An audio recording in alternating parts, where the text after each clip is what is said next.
Hello, my most amazing artists. Today we're going to be doing something called a texture rubbing. So what you're going to need is 1 or 2 pieces of just the thin white paper from your art packet and some crayons. Now, if you have any like broken crayons or crayons that you don't really use anymore, those are going to be the crayons you want to use because we have to take off this wrapper from our crayon in order to get our texture rubbings to work.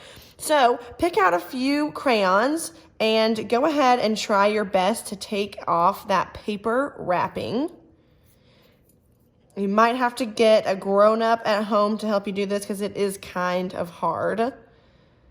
And you don't have to do it to all your crayons. Just pick a couple of colors, like maybe 2 or 3 colors, and you're gonna remove the wrapping from those crayons.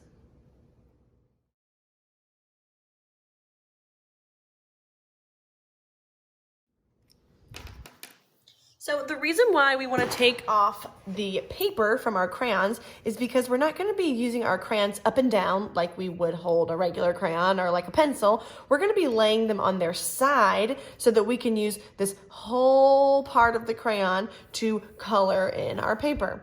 And we're going to be doing, like I said, a texture rubbing. So we're going to have to kind of go on a hunt for some different textures.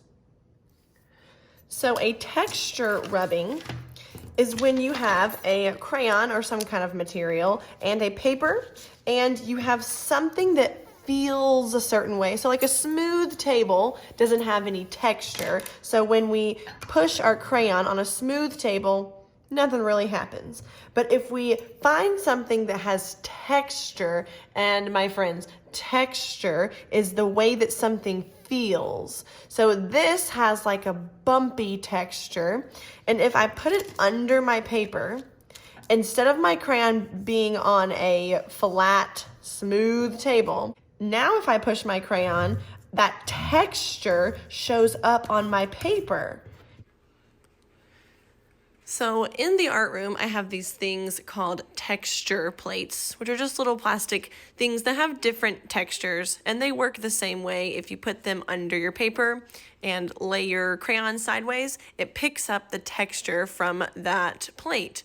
Now, I know that you guys probably don't have texture plates at your house, so we're gonna have to go on a hunt to find some textures around your house.